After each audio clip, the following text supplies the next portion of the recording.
This regularly scheduled meeting of the Board of Education will come to order.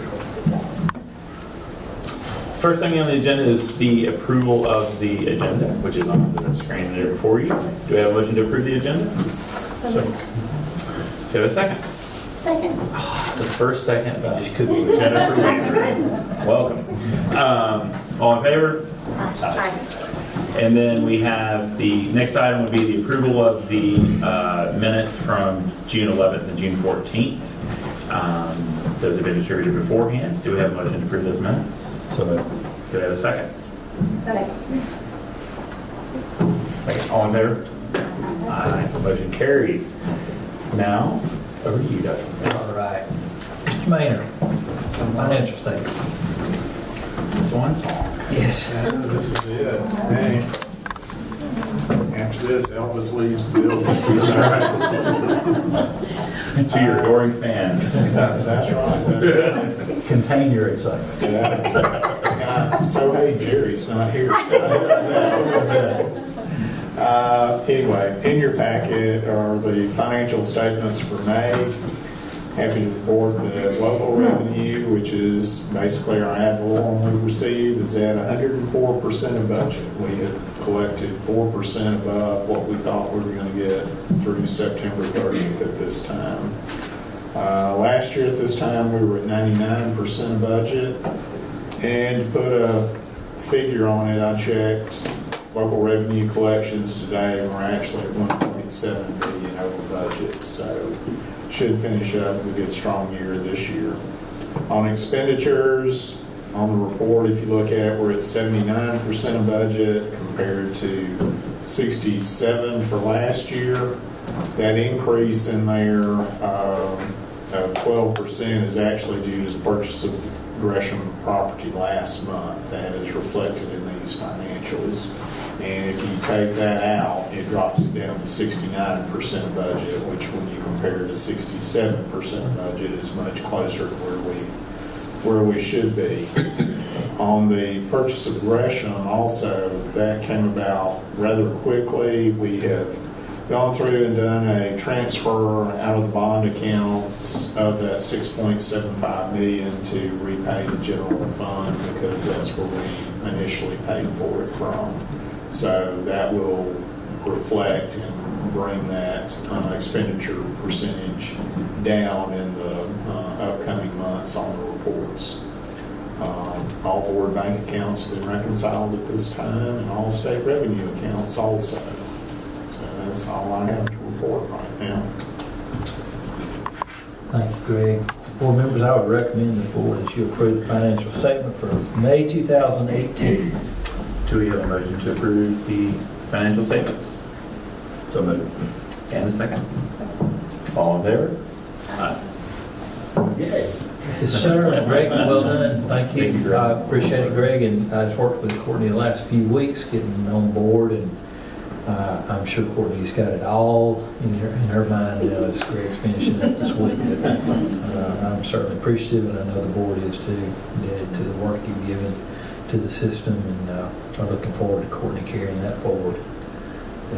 Let me just say one thing. It's been a privilege. I appreciate being able to serve the board and employees, kids, and people in Vestavia Hills these past 17 years. So it has been a privilege, and I appreciate the opportunity. I think we appreciate it very much.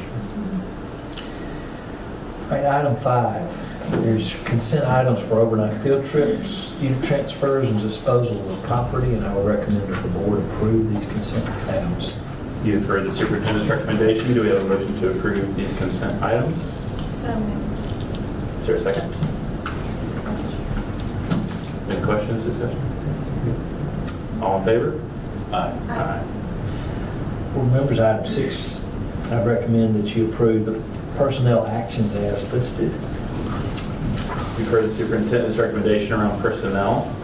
Do we have a motion for that? To approve that? So moved. And a motion to second. Second. Any discussion, questions? All in favor? Aye. All right. On to administrative reports. I wanted to make you aware of a couple of things. The first is related to a parent volunteer procedure. Yeah, let's pull that one up.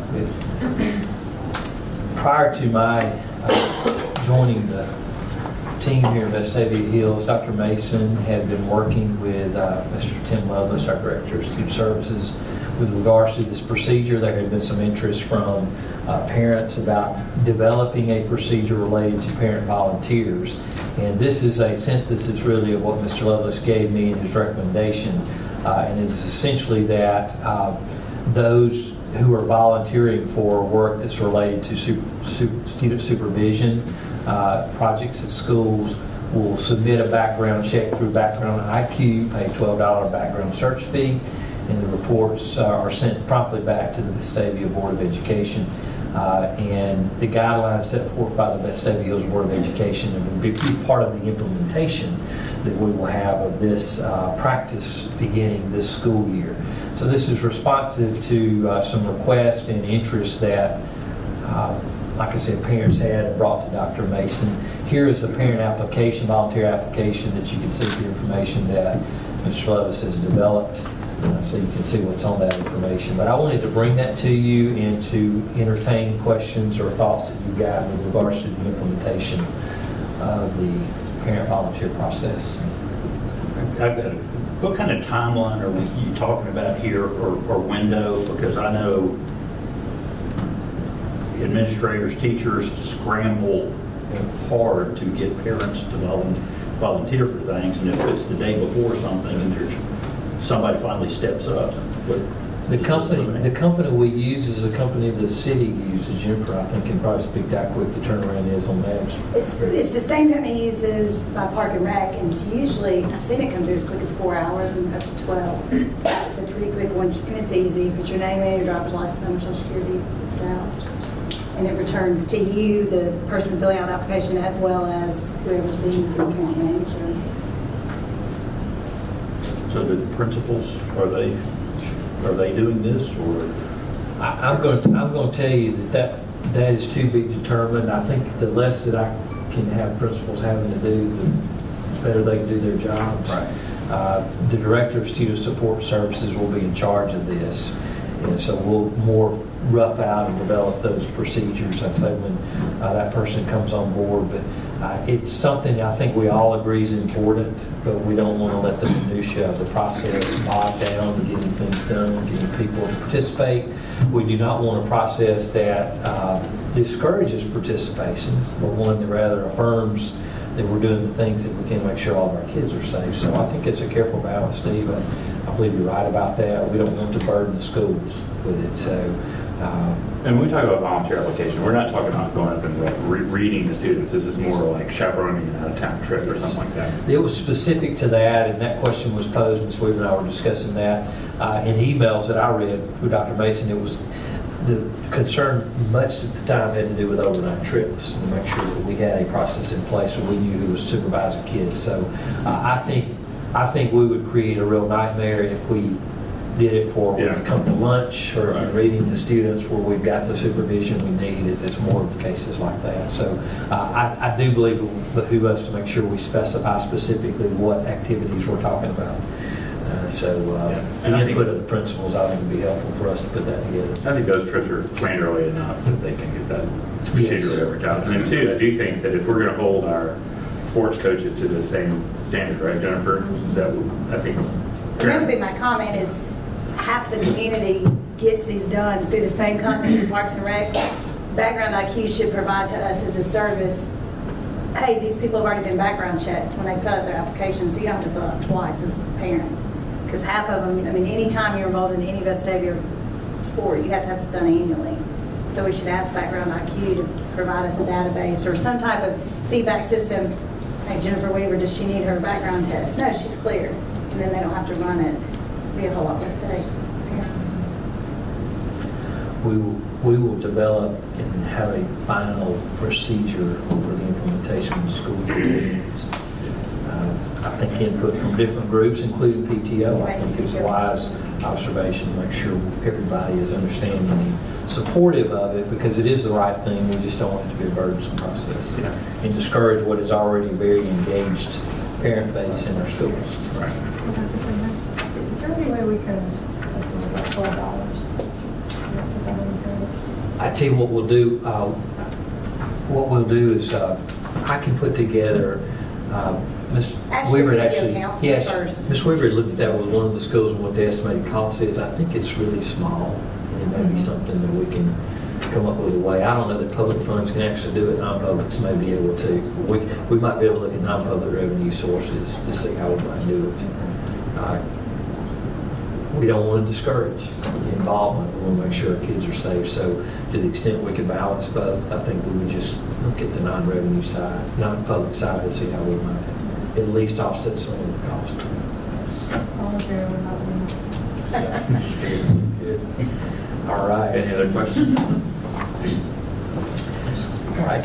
During June of each year, beginning this year, and I know in years past it's been the same way, but I want to provide for you a report of the things that we've been doing during the course of this past school year, a report based on goals that I have set, that you have asked me to set as part of our work in this system. And it's really a great opportunity to brag on the work of the schools, because when I say this is the superintendent's annual report, it's really just an annual report about the work in the schools and the fine things that have taken place. But this award-winning publication that we've been doing for several years will not be finalized until the end of the summer, because there are still some data points, particularly with test scores, that have not been put into this report. But it is in a draft form, and I wanted you to see it first. And this is really just a summary that we've written at the front of the annual report, so you can see what's happened in our schools.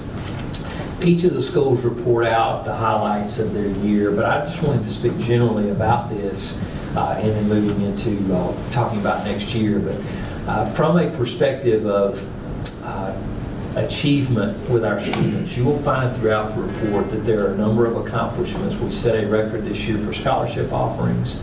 91% of our students are attending a college, be it 2-year or 4-year. We had numerous championships at the state, national, international levels, both in academic competitions, math in particular, in the arts, in athletics. We had state championships, and so you'll see those throughout the document as well. One of the things to me that really stands out in this system is the philanthropic opportunities that our students have. And you know that as part of our strategic plan that service learning is considered to be an important part of the work of our students. It's a part of preparing our students for when they graduate and leave us. And each of the schools have numerous projects. I think we raised over $250,000, and it was a Relay for Life that we did this year just at the high school alone. We had philanthropies for American Cancer Society, the American Heart Association. There was a really neat project at Pizitz where we raised about $8,000 for a clean water project in Africa. That became a school-wide type effort that took place. All of our elementary schools, be it Jump Rope for Heart or Juvenile Diabetes Association, participated in philanthropies. And so I think we are setting quite a strong example to any peers around us in our state and nation about how important it is to serve and to give back to others. And that's a highlight in this annual report as well. Another part I think that's always nice to acknowledge is the good work in the schools. As you know, we've had numerous schools in our system that have blue ribbon recognitions. We welcomed another one of those this year in Liberty Park. And Dr. Aaron Dahlwood received that award, I think, earlier in the school year. So that was another accolade. We have had numerous distinctions by employees. Some of our administrators and our teachers have received accolades for at state and national levels for work that they've done, and you can read about those as well. I think that speaks well to the professionalism of our staff. Part of our report does include the number of degree personnel we have, master's, doctorate degrees, bachelor's degrees, and we'll also be including some things about national board certification in that. Another part of this report that the principals have endured, and I think that they've done a very good job of enduring it, is that of construction. One of the themes that I think that our annual report is about growth. You know, we have grown in terms of our academic accomplishments, athletic accomplishments, our arts accomplishments. We have grown in terms of our professionalism and what our teachers have accomplished. and the recognitions they've given. And we've also grown just sheer numbers of students. And this board in the last few years has taken that challenge on, and part of that is providing facilities that accommodate this growth. And so several projects, as you'll see throughout the report, were completed this year: classroom additions, cafeteria additions. Some were eagerly waiting to get completed at Cahaba Heights, a couple of projects there, and in West to get those online at some point at the beginning of school year. And then, as you know, we have 2 major projects that are about to get underway at Berry and Gresham. So the theme of growth has moved itself into supports for facilities. And it's also moved itself into other ways of support because the needs of our kids only grow. And so one of the things that our teachers and administrators have focused on heavily this year is our intervention processes. And Jane Marie can probably speak more eloquently to the CI3T process that has been taking place. But with our intervention processes for academics with our students, this is, I think, a very positive step that's taken place. At the request of the principals, we are adding academic interventionists at each of our elementary schools. I think that's a positive step as well. So the whole idea of trying to grow and meet needs and to learn without limits, I believe, is pervasive in the annual report that you'll see this year. Another part of growth that I think is always important to acknowledge is that we've got great community support. I knew that before I became part of this team, and certainly been affirmed, but our PTOs, our foundation, we provided, I believe, over $58,000 this year in grants to our teachers. That's a good show of support. Help the Hills Coalition. Our city council recently passed a sales tax increase, and a portion of that will work toward the betterment of the school system. All of those factors continue to speak toward the growth of community support, and I think that's important to acknowledge. One area that I believe that academically that you'll find interesting is the growth in what's happening in the STEM curriculum areas: science, technology, engineering, and math. We've got robotics teams that are bubbling up at our schools, performing very well. Engineering teams at Central is one in particular that comes to mind. Our mathematics teams continue to perform at such a high level. And a lot of the funds that were raised by a PTO or foundation are going toward technology. We had a great virtual lab set up this year. I believe it was this year at Central that virtual lab was set up.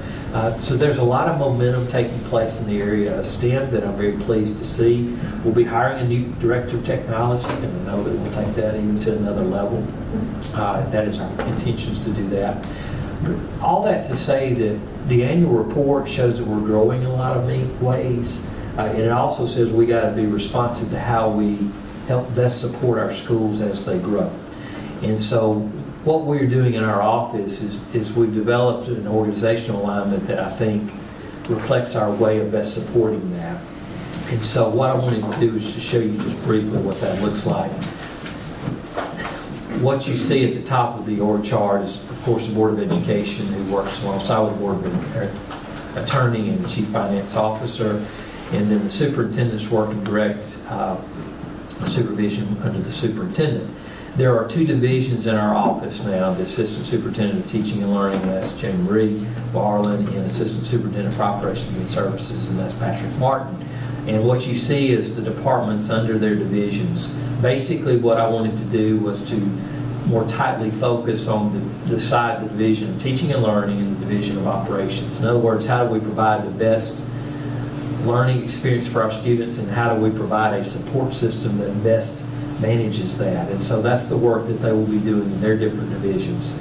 And what we did with this org chart, I wanted to make sure that you knew, with the addition of a couple of positions, Assistant Superintendent for Operations, that is because we combined 2 director, student service type director positions into one, and then we did not fill the division principal position. So that bottom right over there actually was 3 people, and now it is 1.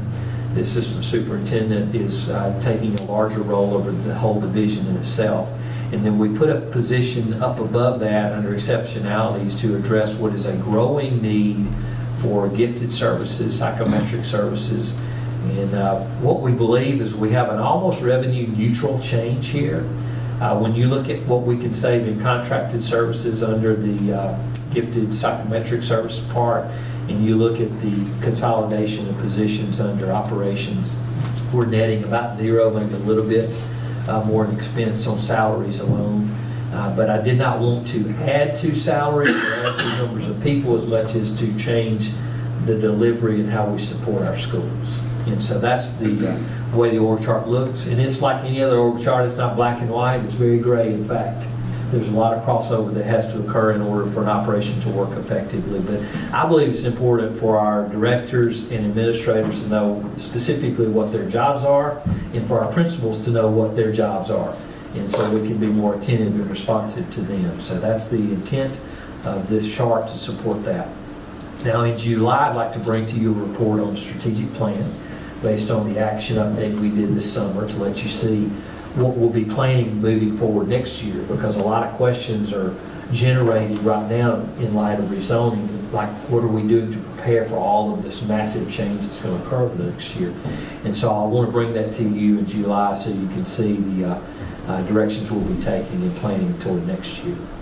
That's a summary of it. You can see the whole draft report, of course, and we'll have all that finished up in the coming weeks, and we'll have it published again, and I know it'll be another award-winning publication. So, are there questions or comments you'd like to ask of me or Jane Marie, Patrick, principals? Anybody?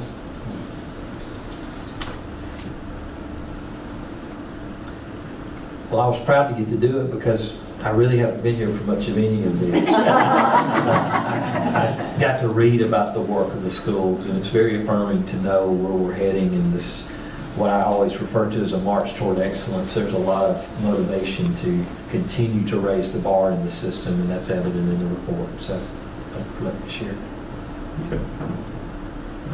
No questions? Okay. That brings us to the time of public comment. Do we have anyone that would like to make a comment? If so, please limit the comments to the agenda items. Take your name and address. 3 minutes. There being none, we are adjourned. Thank you.